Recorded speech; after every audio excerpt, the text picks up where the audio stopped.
সম্মানিত উপস্থিতি, আজকে যেহেতু মা সমাবেশ, এই সমাবেশে প্রত্যেকটি আলোচনা মা কেন্দ্রিকই হওয়া উচিত বলে আমি মনে করি।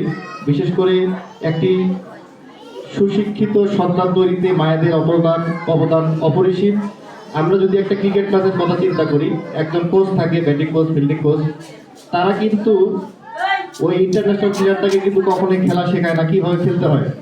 তেমনি একটা মা কিন্তু সবকিছু শিখিয়ে দিবে।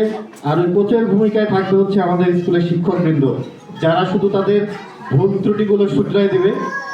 আর সমস্ত পড়াশোনা কিন্তু এই ছোট বয়সে কিন্তু আমাদের মায়েদের কাছ থেকে হয়ে থাকে। তাই মারা যদি সচেতন না হন, তাহলে কিন্তু আমাদের সন্তানরা কখনোই সুশিক্ষিত হবে না।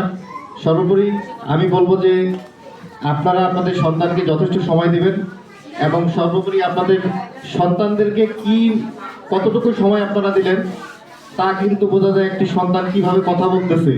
ভাষা জ্ঞানটা অত্যন্ত জরুরি। একটা সন্তানকে আপনি কতটুকু সময় দিয়েছেন, এই সন্তানটি যখন স্কুলে এসে তার শিক্ষকদের সাথে কথা বলবে, এই ভাষায় কিন্তু বোঝা যাবে আপনি আপনার বাচ্চাটিকে কিভাবে তৈরি করেছেন।